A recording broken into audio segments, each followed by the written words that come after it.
François, je me rappelle très bien, j'étais à la caisse d'un supermarché, ça remonte à quelques années, et j'ai fait mon premier malaise vagal. Automatiquement, mon père m'a relevé, après m'a même allongé, m'a donné un verre d'eau. Alors, est-ce que c'est la bonne réaction à avoir? Et est-ce que l'homéopathie peut aider dans ce cas-là? Alors, plusieurs questions dans ta question.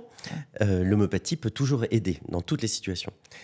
Au cours du malaise vagal aussi, mais il y a des mesures de bon sens à avoir lors de la survenue d'un malaise vagal, ou si tu assistes chez une tierce personne à un malaise vagal, c'est d'abord de l'allonger. Même si c'est dans la rue, sur un trottoir, tu l'allonges. Ok. Évidemment, pas au milieu de la route, tant qu'à faire.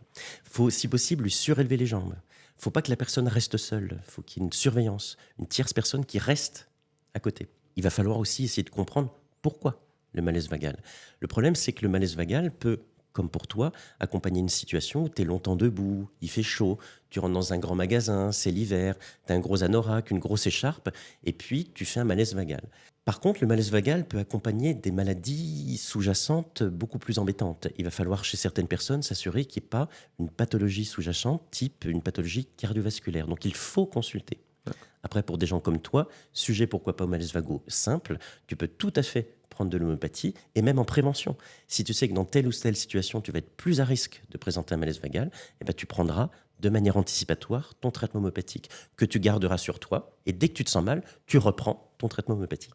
Et petite question pour rassurer la maman, il n'y a pas de séquelles quand on fait un malaise vagal? Pour un malaise vagal simple, comme tu l'as fait, non, il n'y a pas de séquelles, sauf si tu t'es cogné la tête et que tu as fait une grosse plaie au niveau du cuir chevelu. Hmm.